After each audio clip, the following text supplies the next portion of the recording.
I remember like sitting at our church and playing this hymn and just like crying and realizing that like God was with me. He wasn't going to forsake me. It's a powerful moment. I think for me, like I had to hit that like that much of a wall to like finally realize, yeah, like I need some help, and to understand that God was there for me.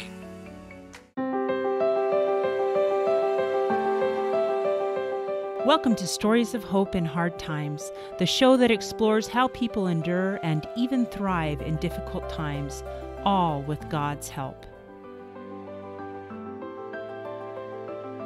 I'm your host, Tamara K. Anderson. Join me on a journey to find inspiring stories of hope and wisdom learned in life's hardest moments.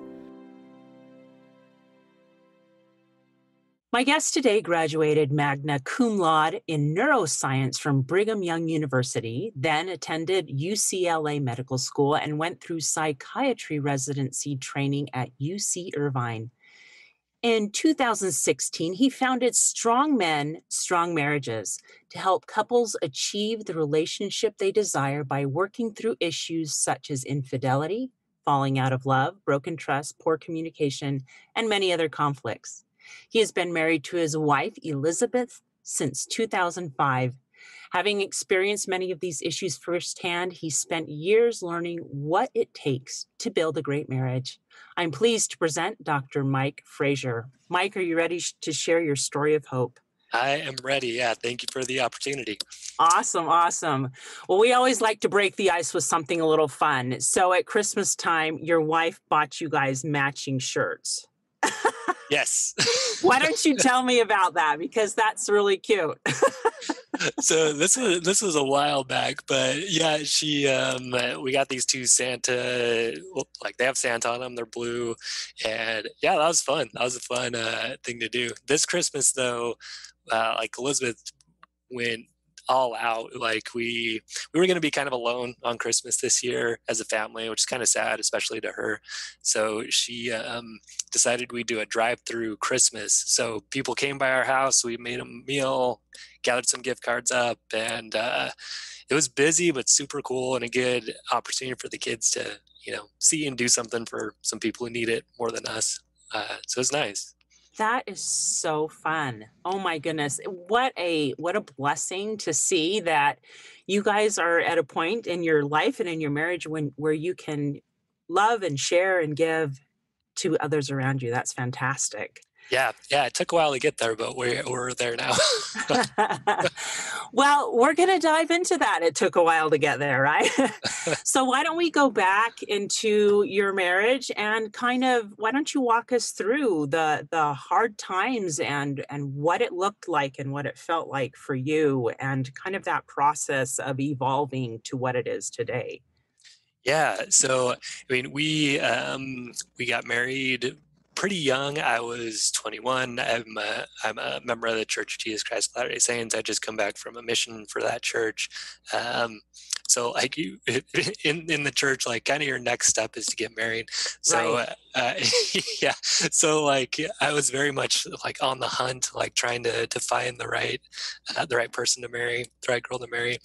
So yeah, I mean, we found each other. Our dating was intense. Like we saw each other every day, after our first date, and just really hit it off, like really good chemistry. So it was fun. It was, the dating was great early on in our marriage. Things were really good. We still had a lot of fun. As time went on, what I found out was her family, who looked very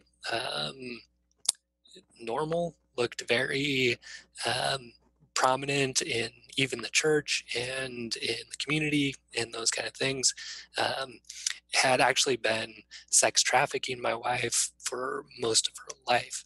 Oh. Yeah, and so I didn't know this going in. I didn't know that when I married her, and only found out right about when we were going to move out of Utah for medical school. So So that was, a big shock to I me. bet. Well, Yeah. let me ask you, because that I can't even imagine what was going through your mind. What were you thinking when she finally told you? So, I had seen her struggling. I had seen her, having um, having bouts of depression, having, times when she felt like she didn't have any friends, like she was alone. And, I just kind of thought, well, what I did know going in, and the story that she told me and her family told me, was that she had been abused as a child. Like, that it had happened a long time ago. So I just kind of thought to myself, well, maybe that's just kind of catching up to her, or, she's having these things happen. The other story I was told is that she had been sexually abused more recently, but, by other people. And so, I just kind of chalked it up to that, like, wow, trying to support her, trying to be there. Um, but yeah, I didn't have any idea that it was her family that was involved in it. Um, so yeah, I found out that right before we were kind of going to move out. And you asked me what I was thinking at the time. Part of me didn't want to believe it. I was like, can this really be happening? Um, but like, I trusted her. I believed her. And as I looked back, I started to see, maybe things weren't quite as good as they seemed to be. Um, Hmm. kind of more subtle things. It wasn't like glaring things. So I think my response to stress typically is to go into a problem solving mode. Like, I don't get super emotional right away. I think Um, most guys do that. which is good. I mean, I Yeah, think I I think agree.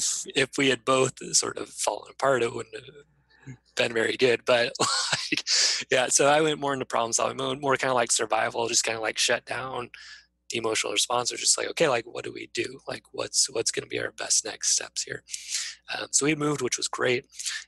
We ended up writing a letter to them, which was still And this to is to the sex trafficking group, the right? family, yeah, to her family.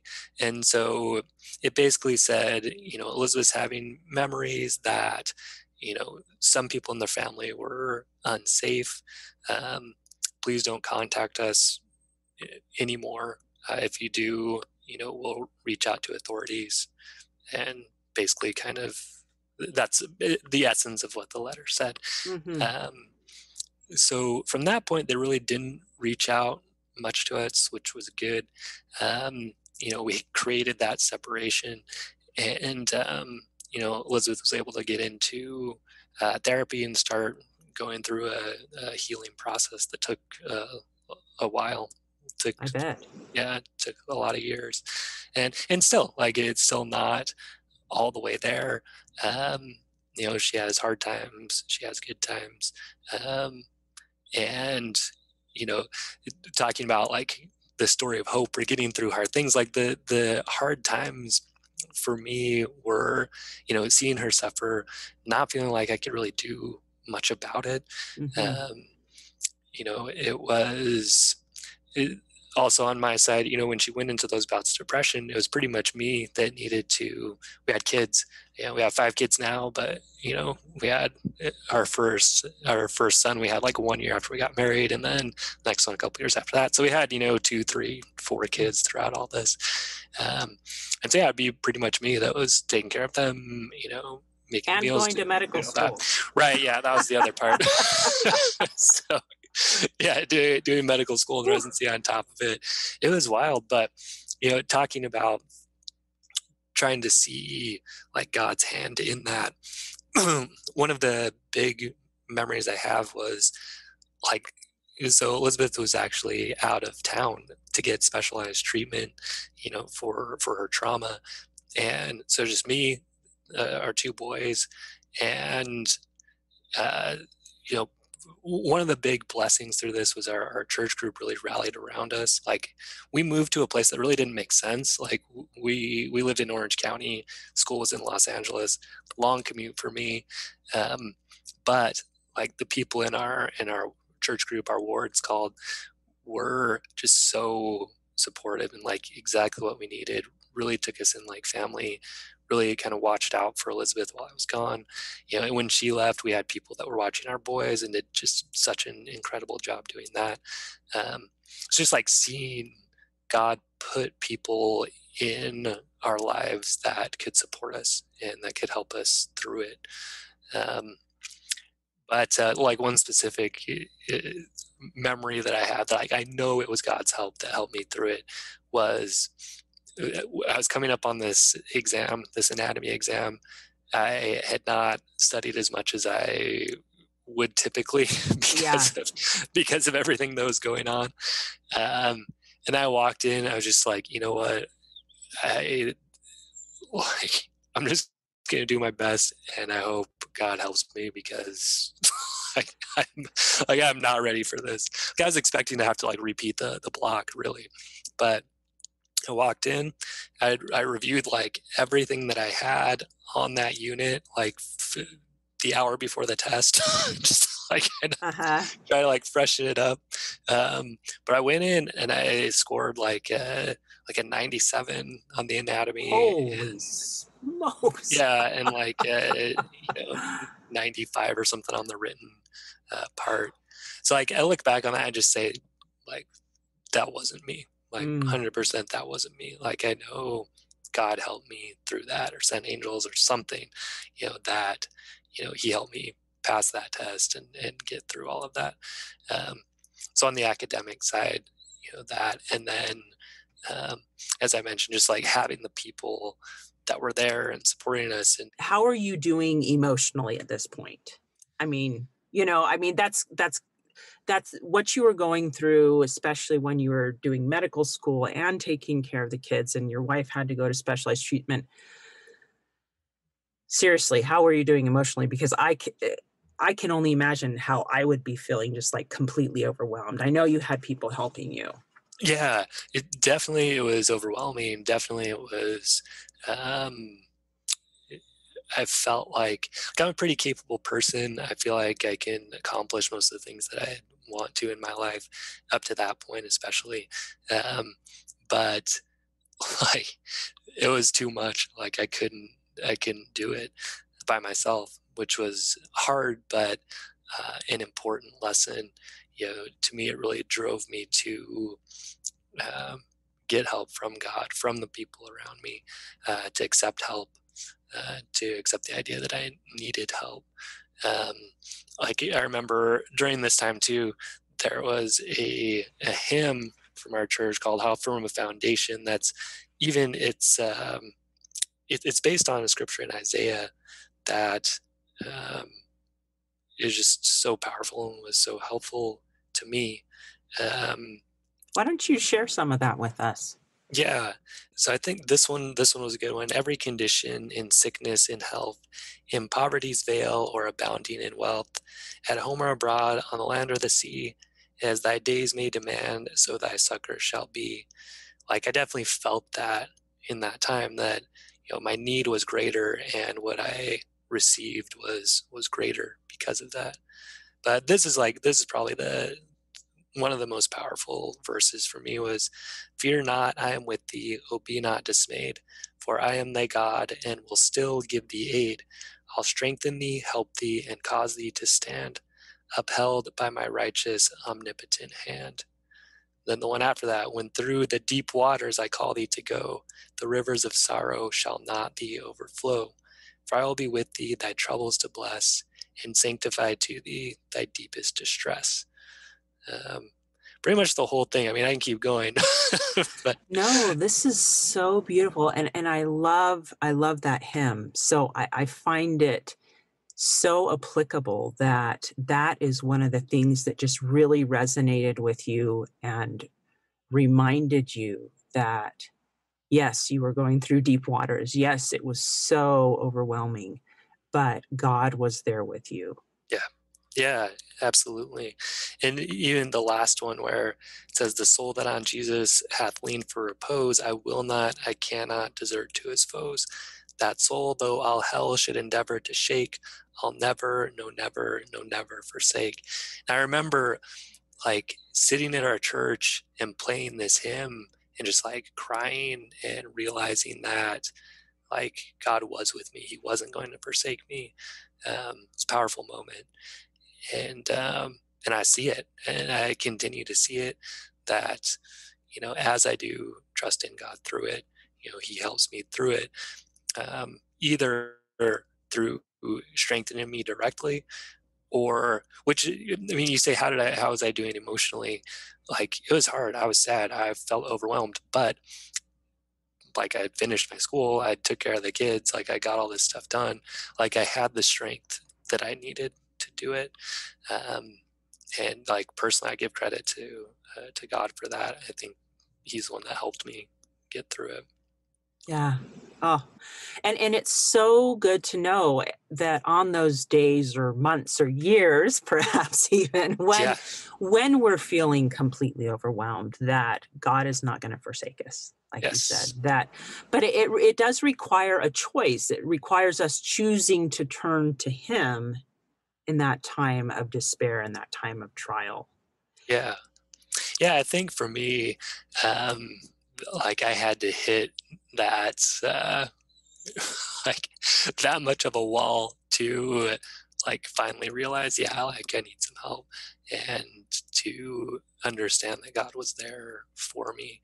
Um, so it's been uh, the hardest thing I've been through, but the best, as far as building up my strength, um, my faith, and really my compassion also for um, people as they go through this. One thing that I have really discovered and believe strongly is we sort of take turns.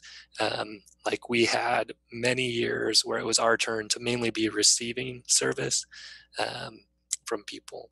We were struggling in every way. So, like financially, as a student, like in Southern California where it's expensive to live. Oh, so expensive. Uh, like We we started off our marriage in Southern California, so I remember that.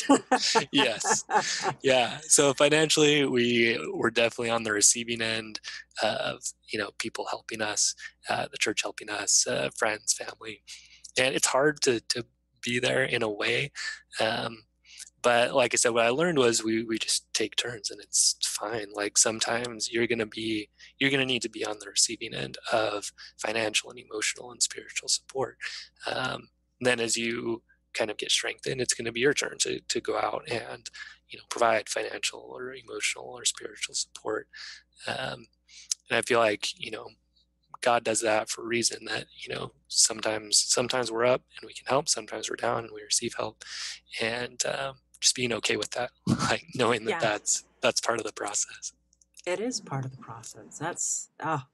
I agree, and I've seen that same cycle. I call it the cycle of service. Yeah. That's really what it is, and it's a blessing to both receive the service and to be able to give it. And I think those downtimes also help us, like you say, give it with more compassion.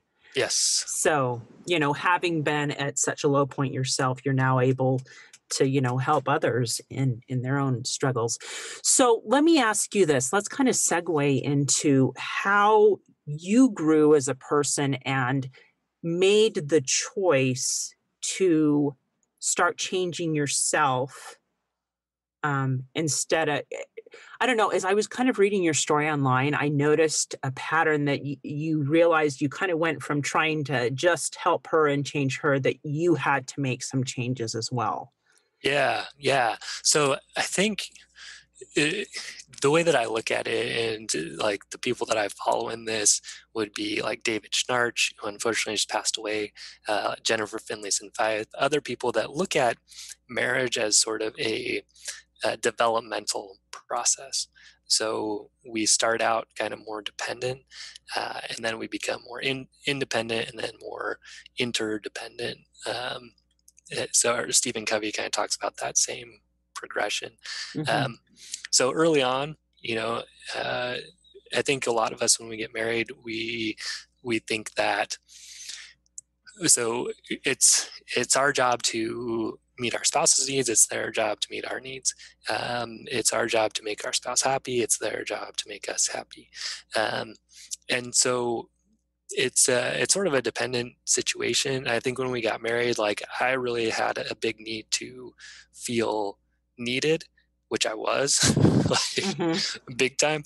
Um, and that fit, and she sort of needed to be taken care of, which was fine. So it was a fit, right?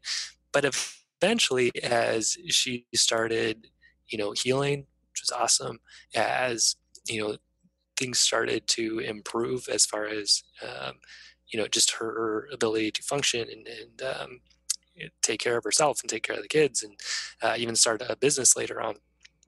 um, I started to um, realize that what I went into marriage believing was that idea, happy wife, happy life. Like my main job as a husband is to make my wife happy. So some interesting things happen with that. like Tell me. Yeah. so to me there's a few different lies sort of tied up in that. So the number one lie is that I'm actually responsible for her emotions. um, so I remember listening to a podcast by Jody Moore, who explained this idea that like that you're not responsible for your wife's emotions. And I really felt like at that moment I was like let out of jail. I was like, Mm. what? Like I don't have to, like if she's happy, that's not always my fault. Or if she's sad, that's not really my fault. Like I couldn't believe it. It was amazing. So, because when you're in that mindset, you're just like, oh, like whatever I do, it's just got to make my wife happy. So I remember even like being in my closet, and I would try to choose clothes just based on what's she gonna like, which one is she gonna think is good, which one is she gonna like about me, um, and it's just not a very fun way to live when Yeah. when you're so concerned all the time about what your wife's thinking and feeling about you. So, um, like for a while, I went sort of the opposite direction. I was like, "Oh, I'm not responsible. Like, fine. Like, I don't care.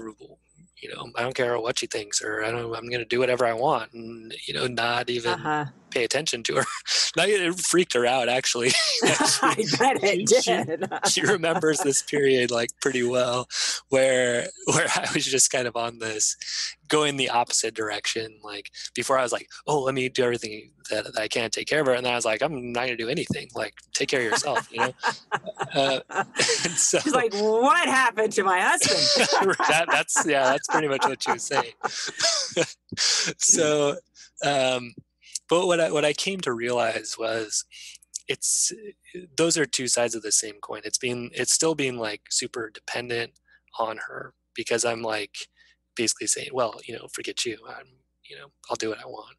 Um, what I came to realize was there's a higher way, or like a true way, which is really defining who I want to be as a husband and a father and a man, and living according to that. Right.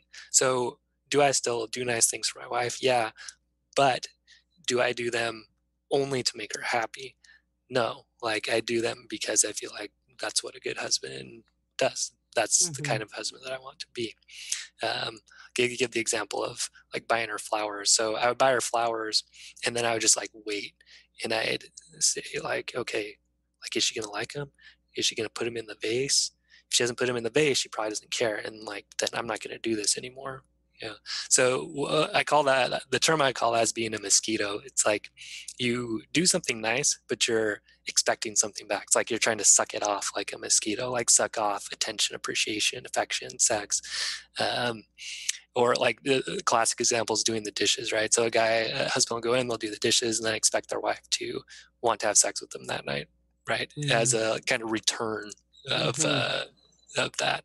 So yeah, what I came to realize was, well, you can do it that way, and even sometimes it might work, but eventually, like your wife gets sick of it. Like she realizes there's that intention behind it, like there's strings attached to the Sure. service, and that's when it starts drying up. And then as the mosquito, that's when you start like getting upset. You're like, well, I'm doing all this, now it's your turn, now it's your turn to Mm-hmm. do something for me.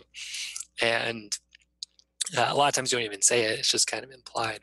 Um, what I really came to realize from that was it's really treating your wife like a prostitute in a way, like you're kind of trying to purchase sex from her by doing these favors, or I pay for the bills, so you owe this to me, which in my wife's situation, that's even going to be more heightened, right? Her sense Sure. of I'm being used for sex.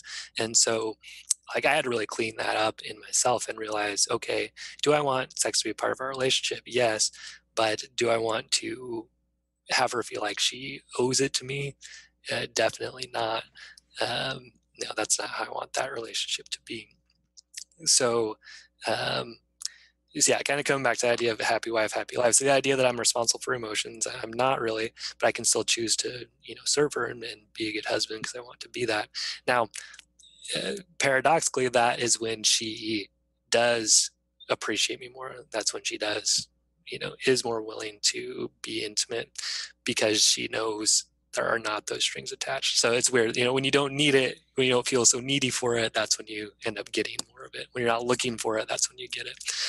So it's so basically what you're saying is that you need to be happy and comfortable with yourself where you are and not expect that your spouse to be able to, you know, you're almost saying it to yourself as well that she isn't going to make you happy. You choose to be happy by yourself and Right. be confident in I'm confident myself as a husband, as a man.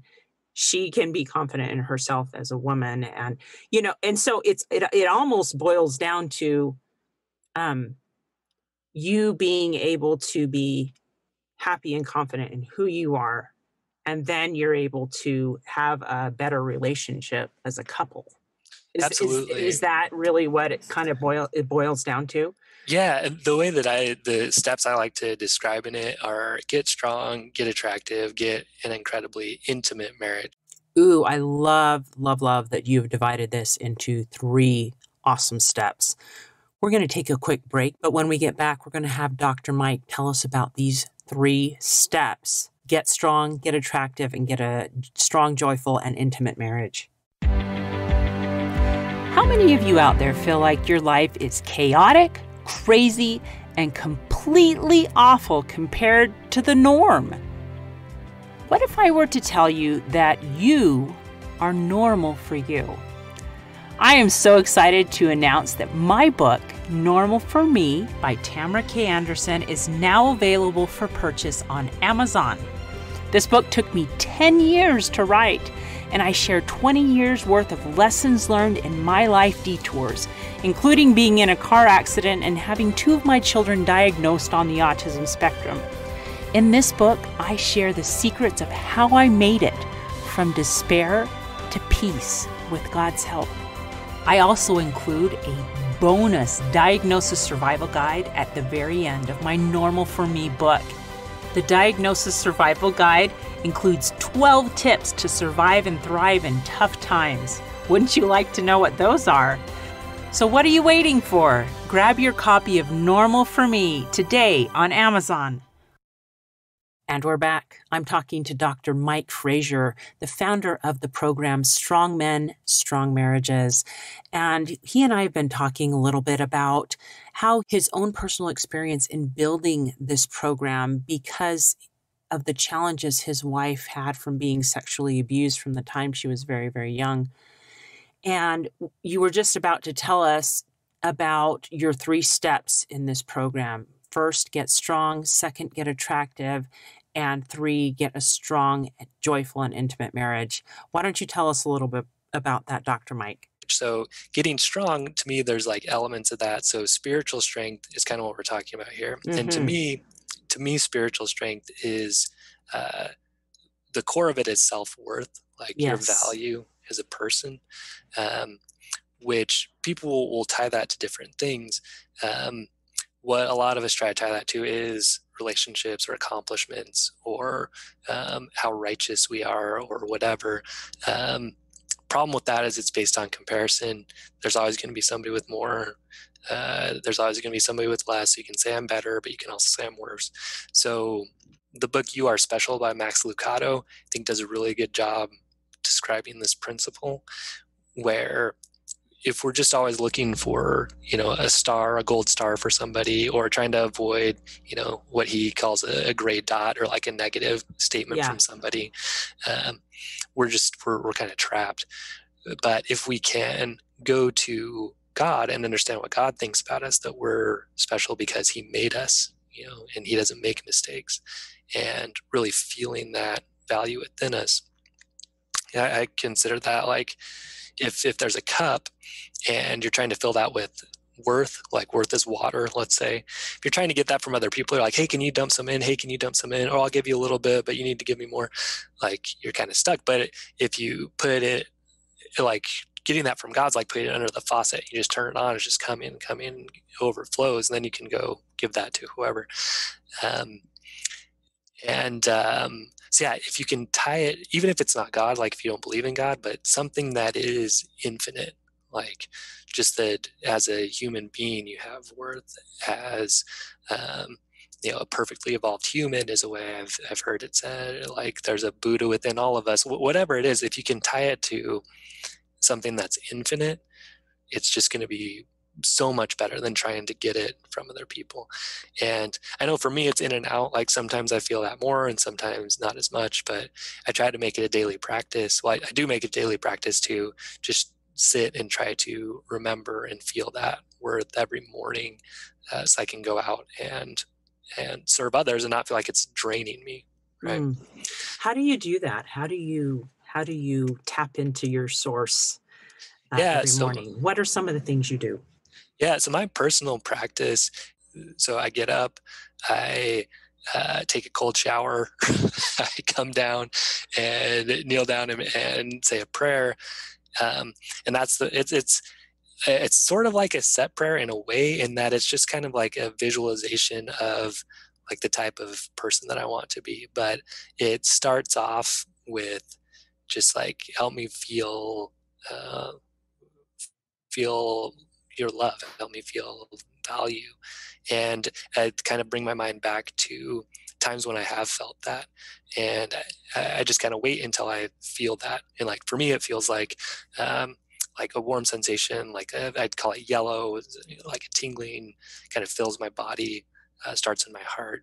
So kind of wait until I start feeling that, or I can at least remember that, and then I kind of go on to the rest of what kind of husband I want to be, and father, and uh, marriage coach, and in church and all that, and So try you to use create. a lot of visualization in your prayer. Yes, yes, um, yeah. This is what I teach my guys. Right, is you use as many senses as you can. So sight, touch, taste, smell, sound. Try to picture all of that, because that'll help you get there a little bit more. That is Um, really cool. yeah, so I mean that's how I do it. It helps a lot to just kind of start your day there, and Mm. kind of uh, the way I put it is it's like setting your destination, and then at the end of the day you check in and you say, okay, like how did I do? Did I kind of live up to that? Where did I mess up?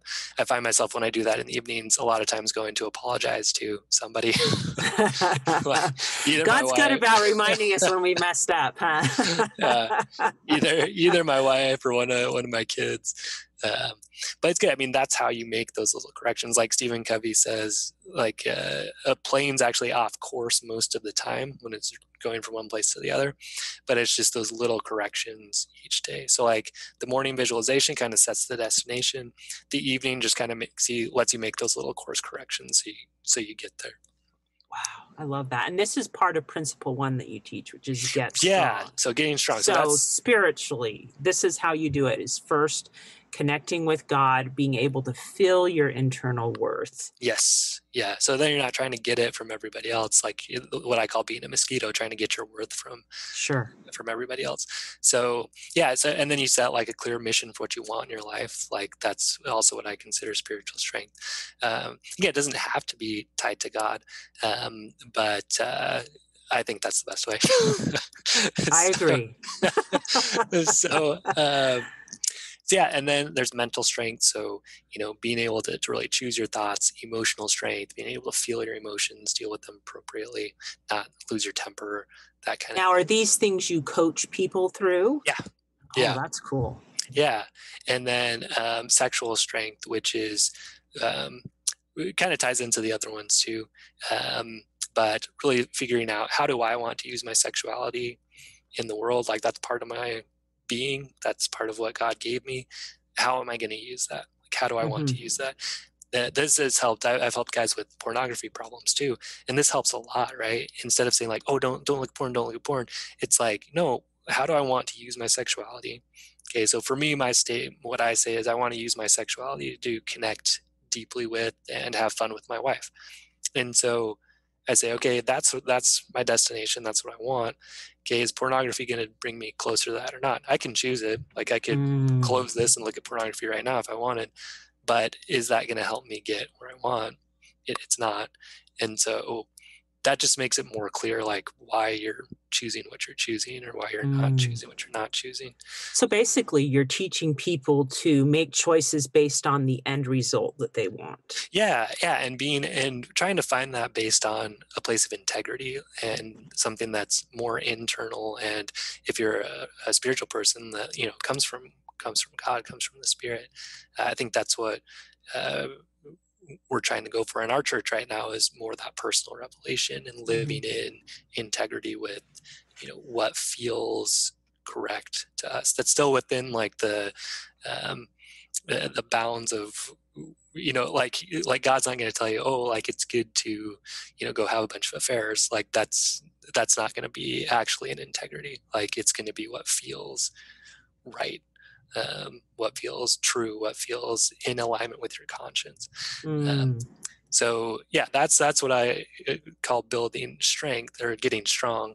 yeah, um, the next part's getting attractive, which is really building up your interpersonal skills. So that's about communication, being really good at being able to both understand and be understood, um, being able to work through conflicts, turn conflicts into more connection, because they really can. Like, sure. in fact, it has to happen. Like, if you're not having any conflict in your marriage, there's probably not a lot of passion, right? There's probably not a lot of, like, there's going to be good times, but like every time there's a conflict, that's an opportunity to increase your connection, to increase your intimacy. And that's how I try to teach myself and the guys I work with to look at Hmm. it.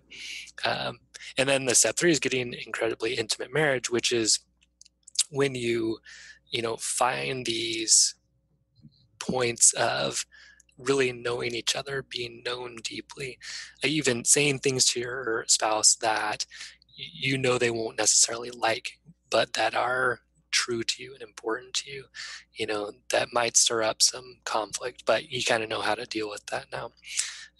And then the sexuality part, approaching that as a way to really know each other at a deep level versus just have an orgasm or like make you feel good about yourself because your wife, saw you in that way, but actually make it about, no, like I see you, I want you, I want to connect with you in this way. I want this to be a part of our relationship. Because that's attractive to Hmm. your wife. That feels good. That creates connection. So that's kind of the big outline of kind of what I do with guys and what I work on myself all the time too. That is really cool. As you were talking about it, I was kind of picturing like a bullseye, how the first principle is really you just working on that first thing, which is you.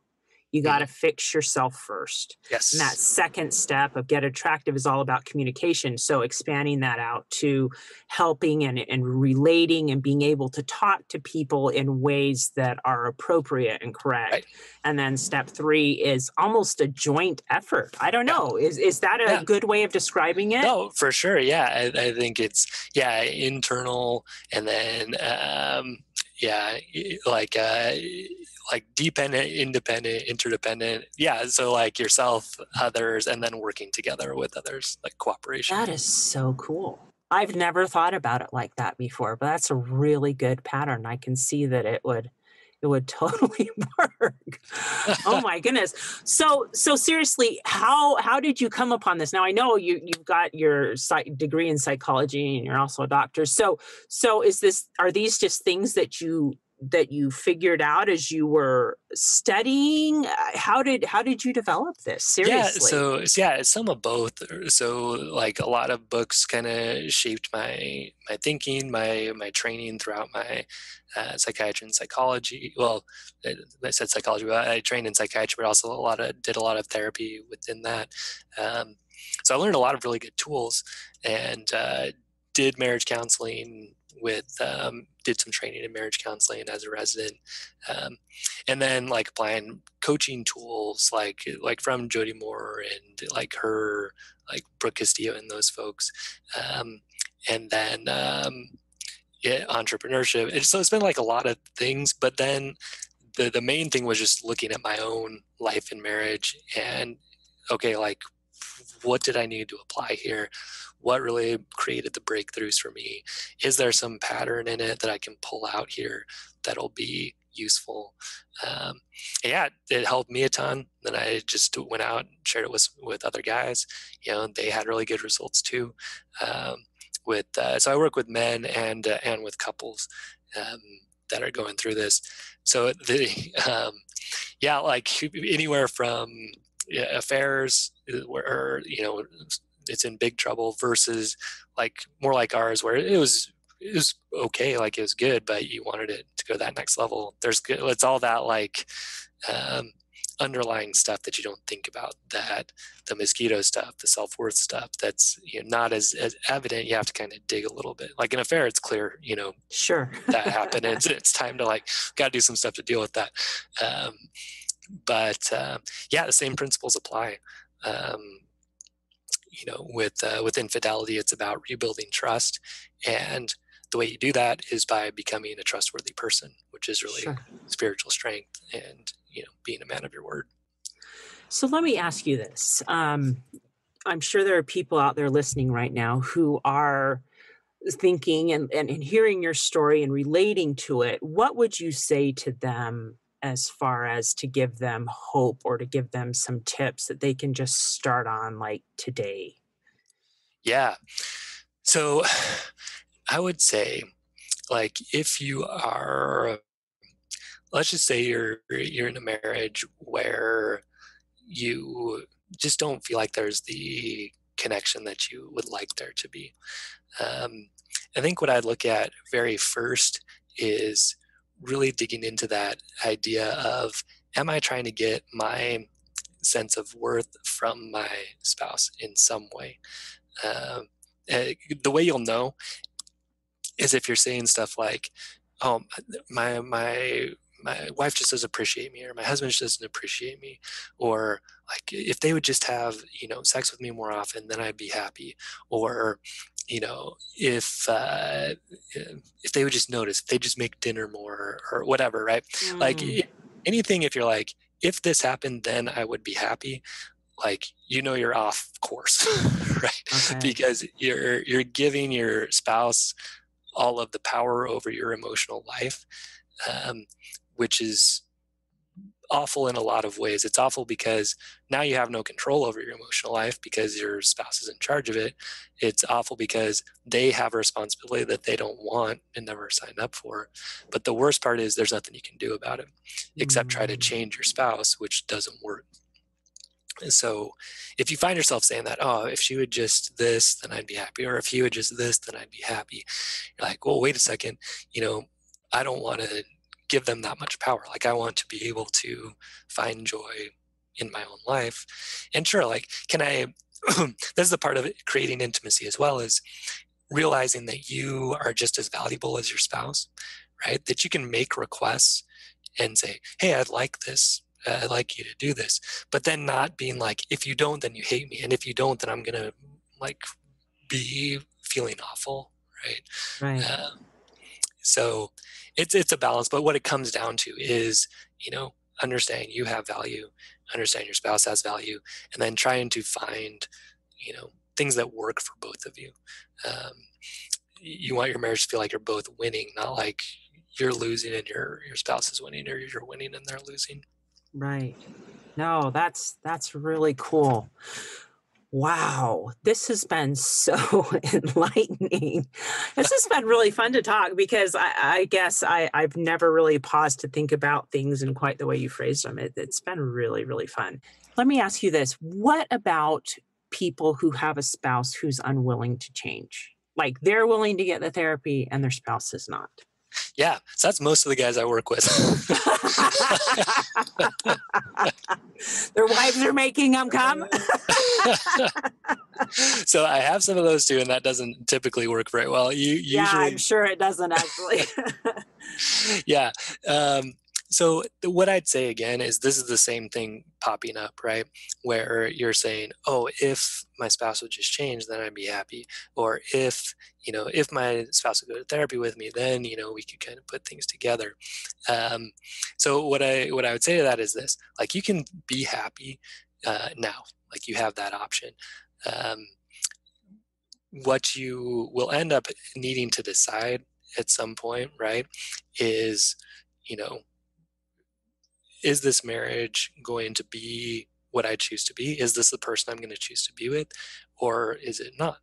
Um, and you need to build up your own. The way I put it to guys is you need to build up your own strength and attractiveness.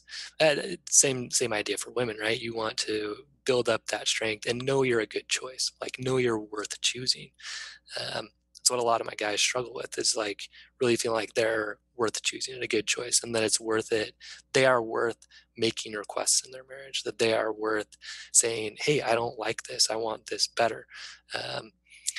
And being willing at some point to say, yeah, if things don't improve, I am willing to leave this marriage. Because if you're never willing to leave and you're just going to try to control your spouse all the time, like, you're stuck. Mm, You're stuck because you can't change your spouse. no. and there's things you can do that will influence that, and that's what we talk about, right? Is you becoming more attractive, you making requests, you setting boundaries. So that's kind of the part of intimacy we didn't get to, so I'm glad you brought this up. So making requests, saying, I'd like you to do this, or I'd like you to stop doing this. And then behind that is also a boundary. If you continue doing this, I will do this. If you refuse to do this, then I will do this. A boundary, people always think, is like telling your spouse what to do. It's not. What it is you being clear on what your action will be if something happens or does not And then happen. following through with it. Yes. So that's it. Yeah, that's what a lot of people kind of have a hard time with, and it takes a lot of thought and prayer, and you got to be super clear on what are those, what I call deal breakers. What are the deal breakers in the marriage? Because that's hard. It's super hard to come to your spouse and say, hey, this has been going on a long time. If it continues, I'm going to file for divorce. And I want to go to therapy to help prevent that, because I choose you. I want to be with you. But if you won't do this, then I can't stay in this marriage. That's incredibly difficult. But if it's to that point, that's what's in your control, is what you will do. What's not in your control is what your spouse will do. You make the request, and then you set the boundary, right? Here's what I'd like. If that doesn't happen, here's what I will do. It's almost standing up for your own self-worth. Exactly. Yeah. It's protecting that first bullet point, when we were talking about Yeah. how I was defining it as concentric circles. Yeah. It's The way, protecting that I have worth. And if you're not going to yes, value me as a person, if you're going to keep having affairs or whatever it is, right. then I value myself enough that I know you're not, and I'm going to step away from it. Right. So. Yeah. The only thing I would caution in that is sometimes people take that approach much too far. and, Mm, and they're kind of like, oh, well, I value me. So like if you don't tell me I'm great every day and, have sex with me more, then I'm leaving. Right. mm, And that's part of that same problem, right? Of yeah. trying, it's subtle, right? But it's actually still trying to get your worth from your spouse. I can see that. I can Yeah. totally see that. It's a So fine line to walk, isn't it? yeah, so to me, what I really believe strongly is that marriage is the place where you practice the second great commandment, which is love your neighbor as yourself. Love your spouse equally to yourself. So that's why I consider as yourself, equal. Not more Hmm. than yourself, not less than yourself, equal to yourself. And yeah, it's a balance. You got to find it. But that's really the tool there is being able to make a request, because a lot of times people will do this and they will have never even made a clear request of their spouse, like they're like, fine, you don't appreciate me, I'm leaving, but they've never said, hey, I'd really like it if you would just say thank you on the days that I make meals. That would mean a lot to me. um, and then their spouse would be like, oh yeah, cool, probably is how they'd respond, Right, but right. You would hope. and they may say no, right? And so, and that's where it gets a little more gray, right? Is in these areas where there's just been kind of like a lot of neglect or a lot of you know not responding to a person's requests for a long time. you know it's more gray than saying, like, if you have another affair, I'll leave. That's pretty clear. If you keep screaming at me, you keep hitting me, I'm going to leave. That's pretty clear. Hmm. But if it's like, hey, I've asked you a lot of times to make sex an important part of our marriage, and you just haven't, or I've asked you a lot of times to, um, I'm careful about the appreciation one, just because if you're so needy for someone to always say thank you, thank you, thank you, to me that's saying you probably need to work on appreciating what you're doing yourself more. Hmm. Um, Hmm. because like, you may find someone that's going to say thank you, thank you, thank you all the time, but probably what will happen is you'll start to doubt it and Hmm. want something else, because Yeah. you haven't built up that appreciation of yourself and what you're doing enough. um, so coming back to Brooke Castillo, one thing she says that I really like is, like, you can leave your marriage, but you want to be happy first. And I think Mm. that's like a really good principle. Wow. That is deep, man. That's really good. And it does, I love how you phrased it, how the marriage is applying that second great commandment, because Yeah, as yourself, that means you have to love yourself right, in order to love another person. So you really right. have to have that foundation and that self-worth if Yes. if you're going to show true love to someone else. Because if you can't truly love yourself, it's going to be hard for you to love somebody else. So you Yeah, start with you, and you yeah, can control you, right. Exactly. right? Yeah, and it steps up over time, and you know, as you increase your love for yourself, you increase your love for others. As you start accepting more of the negative in yourself, you can accept that more in others. Um, Mm, but yeah, it's a great process. What Jennifer Finlayson Fife says is that marriage is a divine institution because it does force us to grow. If you will take that opportunity, right? It makes you grow up. It makes you look at and find those areas where you have not developed yourself in those areas, spiritual, mental, emotional, sexual. Um, and yeah, it's what David Schnarch calls it is, it's the people growing machine. It's helped people grow forever. Um, and I believe that very strongly. yeah, And yeah, I think you're attracted to people that will help you grow in the right ways. that's true. So let me ask you this. I'm sure there's going to be people out there who are listening to you and they're like, dude, how do I connect to Dr. Mike? Seriously, how do I connect? I want to talk to him. I want to see what he's got going. Maybe I need some counseling for myself or my spouse. How do they find out more about you? How do they connect with you? Yeah, great. Thanks for asking. So I have a podcast as well. It's called Strong Men, Strong Marriages. So you can listen on that. If you do start listening, I would recommend starting from the very beginning. Like the first about 4 episodes will give you sort of an intro. And then from there, you can kind of pick and choose. But the first 4 are kind of designed to give you a sort of a jumping off point. And then my website is also strongmenstrongmarriages.com. And that's where you can find out about my program, which is called the Strong Man System. So you come in there, you're going to go through what we just talked about, building strength, becoming attractive, creating more intimacy. If you are looking for some one-on-one coaching, you can send me an email. My email's on there, and let me know. I have some availability for that, and those are kind of the main places to find me. That is awesome. So, final bit of hope that you can offer people coming from a point in your life when your marriage was not doing so great to where you are now. What would you say to people to give them hope? Yeah. What I'd say is, there is light at the end of this. That, like, if you will use this as an opportunity to build up that strength, to come closer to God, if you believe in God, like this can be, and it will be like one of the best things that can happen to you if you choose to say, I'm going to use this time to really deepen my relationship with God, to look at how he's going to help me, to rely on him. There's the scripture that says, he's going to be on your right hand, on your left, and his angels are around about you to bear you up. Like if you look for that, you'll see it, and that will really increase your faith and be one of the best experiences of your life.